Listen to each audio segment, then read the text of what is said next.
Okay, you guys, what is up? The King of Lightning is here today. The King of Lightning is here today to do Shingeki no Kyojin Attack on Titan Episode 8 review. That is 1, 2, 3, 4, 5, 6, 7, 8 reviews. So, of course, before I get started, look down in the description below for the link to this week's episode of Shingeki no Kyojin. And, of course, a little bit of a disclaimer here.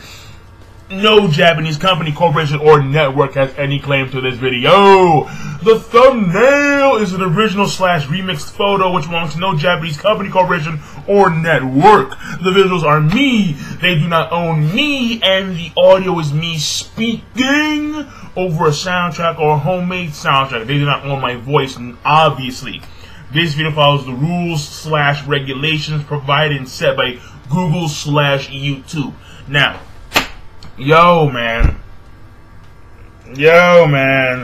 they are the prey and we are the hunters. Yo man, like yo, fuck it. This week's episode, listen man, like surprise, like this may shock you. Like we all know what happened. If you've seen the episode, like, you know what happens at the end, obviously, right?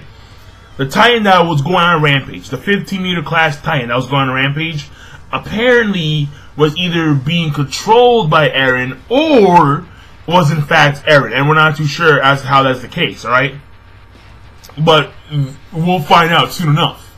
And obviously the comments are not, you know, like for the first few days the comments are barred in the comment section down below to prevent spoilers. So obviously no one can say shit at this point in time. Obviously. But listen man, in my personal opinion, that wasn't the best part. Like, it was a really good part. It was a touching scene where we see Mikasa, she goes in there, and like the moment she saw Eren go like this, like the moment Eren was face down like this flesh, then he comes out like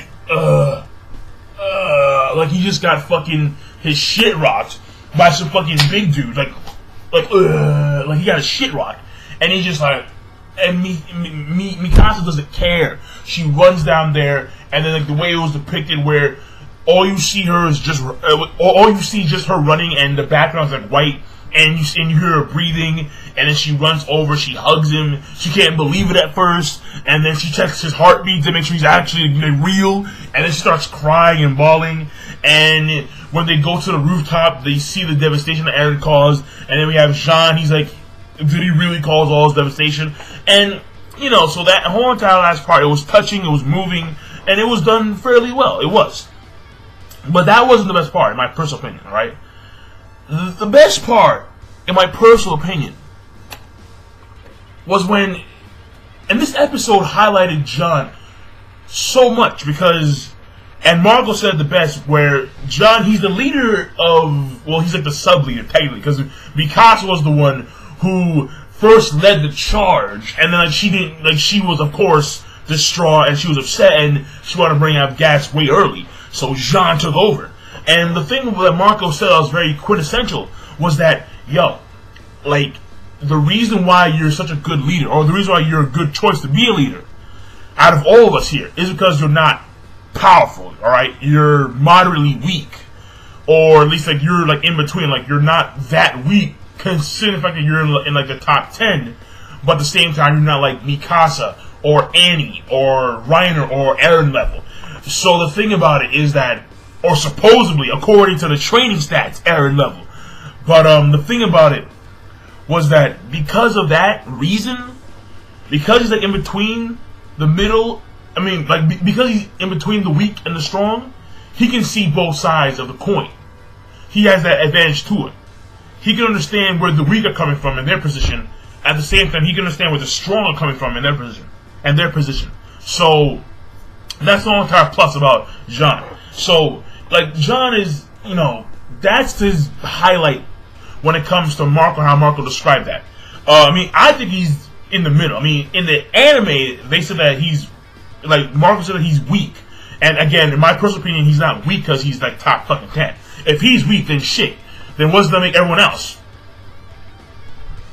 Like, nobody's. Like, literally nobody's. Like, they get fodderized and they just get eaten on the spot. Like, fuck you, get eaten. Fuck off. But, the thing about this, alright? Again, let me go back to the best part, in my personal opinion, of the entire anime. Episode 8. Was when this dude, John, he finally broke into the headquarters, right? Punches this dude because he's very upset because the fact that these support guys didn't get them their gas, and because of that, so many lives were lost because these guys were, you know, cowering underneath their desk and shit. And that's because of the fact that this guy, the garrison commander for that particular post, he was a pussy. He was like, no, like, you guys stay here. I'm gonna go to the fucking inner walls. He was a bitch. He was a bitch. And the thing about it was that, okay, so they just busted in that area, and people were already there. So now there are more humans there, and of course, a gathering of humans is going to attract a bunch of Titans. That's what they did at the part where they had to lower the crane with the guns the planet Army made up, so they can get back the gas. And the thing about it was that we have all of a sudden, like, one of these Titans like bust their head through the wall, and you just have John just staring there, and he's having another internal monologue, and he's starting to realize, like, yeah, like, this makes fucking sense. Like, why are we fighting these huge ass fucking creatures? And then he's just staring at these two fucking Titans, and they're staring right back at him, and they're like, yeah, we're the superior species. We are literally above you. Look how much bigger we are. We are going to eat you. And that's the end of the story. And it's like, fuck. Like, that to me was the best part. Like, cause like, it was like, I don't know, but like, when I saw it, it was kind of like, not like God staring down on, like, civilization, but it was more or less just something so much more vastly superior. Just looking down, like for example, if you could see through the eyes of a bug, like an ant or a spider, and then like the spider is looking up at you, it's like that's the way I see it. It's like you're so insignificant compared to these fucking Titans. It's like shit, and like the way he's just staring at it, and it's all just coming in. It's all just rushing into this guy, and he's like, why? Yeah, like obviously we can't beat them. Like look at these things. Like why are we even trying to fight? And it's like that's that heavy shit, man. Like that's that heavy fuck. It was heavy, bro. It was like it was a ton of fucking bricks. It was heavy. It was like yo, man. It was like yo, heavy, man. Heavy. I like that. And then that part where, as he's coming to this realization, as he's starting to, as he's like the moment he's about to abandon all hope, here comes the fucking fish. And then they get flying. They get rocked. They get rocked by Aaron Titan. Yeah, let's call him. Let's call him E.T. Aaron Titan. All right. E.T. comes in there, and then fucking cocks these dudes, and these Titans get sent flying the fuck back, and they both pull up the fucking like high leg stance with their legs are in the fucking air and shit. I'm like, yo, goddamn. So when they proceed with their plan that Armin comes up with in order to get the gas back, we have Aaron Titan, E.T., just literally running amok outside. And when they did their plan inside, alright, and they got the gas back, and it was a very nice, elaborate plan. Armin has to have more confidence in himself. I swear to fucking God. It's like, he's a very, physically he's not that good. In fact, he's physically the weakest amongst the entire class of the 104th Training Division. He's the weakest physically, but he's very smart, and he's able to come up with these plans on the spot. Like at the beginning, where he was the one who decided to actually bait the Titan E.T. to the headquarters by killing other Titans on the way there, so when E.T. looked around for more Titans to kill, he would automatically see headquarters being surrounded by all these Titans, and thus he'd go over there instinctively. He saw that, and then at the same time he made the plan up too. He made the plan where we would have a lot of humans packed in one area in this lift, and the Titans, the 3 4-meter class Titans, would be automatically attracted to that lift. And then these guys will have guns, so they would shoot the eyes off the Titans and blind them. Where we have people on the back coming in and assaulting them without their gear, and it was supposed to be like a one-shot deal. But of course, Mikasa, no, with her it's never a one-shot deal. And Annie come in there and they actually save Coney and Sasha. So my thing about that whole entire thing is that, so again, like Armin he's very intellectually smart. I mean, he's very intellectually smart. That makes no sense. He's smart and he should be more confident in his intellect. But he's not. And I can understand that in that situation, he was just shell-shocked and traumatized by seeing Eren die in front of him. But still, like, come on. Like, you spent all this time honing your skills, at least in one department, so at least work on that. But I guess the trauma was too much. And, I mean, it does. It makes sense, in a way. But still, like, to me personally, he should at least be more confident in himself, intellectually speaking. Because he was actually debating about if this was a good plan or not. And Reiner was the one who actually reinforced, like, yeah, it's a good fucking plan. Like, let's do it. So, and they did it, and it worked. Now, what's surprising about that whole entire part where they go in there, again, is Sasha failed in her initial strike. And I'm like, Sasha Rouse? Like, Sasha Rouse. The guy's Rouse. I like that. It's funny. But the thing about it is that, like, Coney, okay, fine. Coney, he's not exactly, you know, he's not the kill shot dude. He's just Coney. Apparently, according to the according to the commander of the 104 training squad, Coney's like the slow, like, he is very agile, but he's slow for the kill. But apparently, Sasha's like uber fast. But I'm like, she missed. I'm like, how do you miss, Sasha? Like, what's going on? So again, I'm pretty sure it's that situation at hand. It's just the trauma. It was all the stress at the time, obviously. So, I mean, that's what I'm assuming. But I mean, Reiner did it. Annie did it. Mikasa did it. They all did, except for fucking Sasha and Coney. So moving on.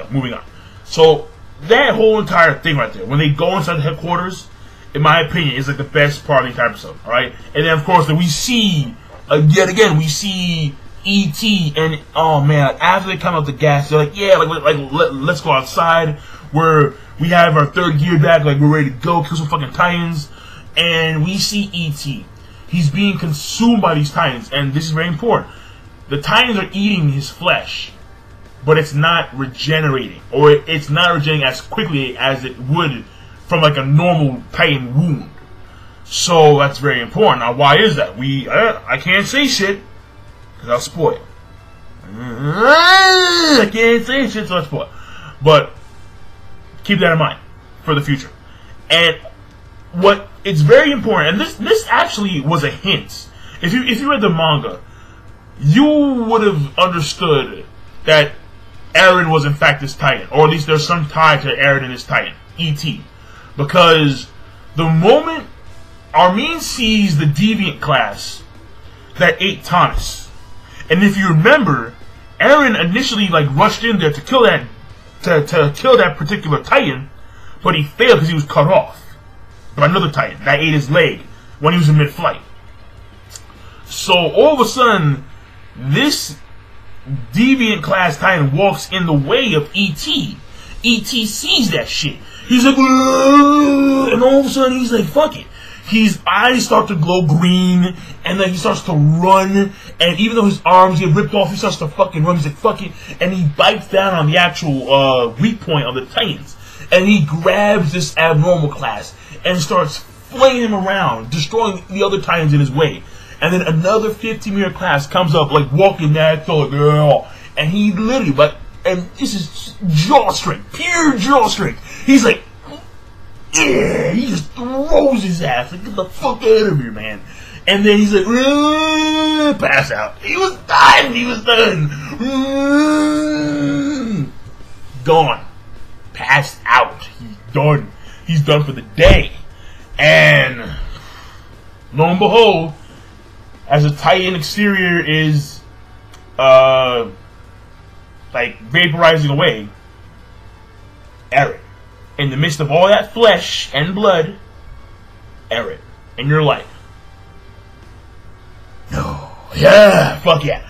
So the episode overall, animation, of course, on point.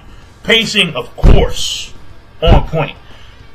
Again, in my personal opinion, I think the main highlight, even though Aaron was revealed and shit, in my personal opinion, seeing Jean do his thing, that to me I think was number one. Aaron, of course, number two, obviously. But in my personal opinion, that's what I felt personally. Because it was just I thought it was very deep.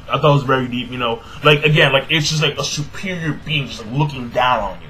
Like you're some kind of fucking bug. Like you're just a meal. Like literally a meal. Like you're just nothing to me. And I'm gonna eat your ass. And that's the way it is. And just him just abandoning all hope. Like, yeah, like why do we even fight these things in the first place? Like, let's just give up. Like, let's just give up. Fuck it. Like, that to me was, very impactful. Very impactful.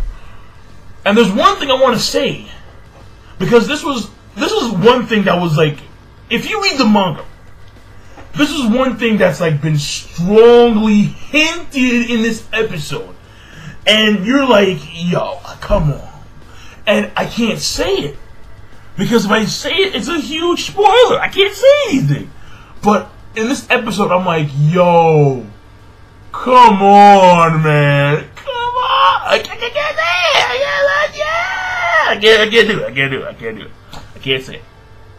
I want to say it. I can't say it because spoiler, obviously. So, but all I want to say is that there is something very obviously pointed out in this week's episode of Shingeki no Kyojin, but I can't say it. So all I can say, and this is gonna be a roundabout way of me, saying it, but think of Zoro. Yeah, it's random. I know, random. But think of Zoro, and then you'll get what I'm talking about in a roundabout way, I suppose. And then look even deeper, because it's actually deeper than that. So, but think about it in a roundabout way.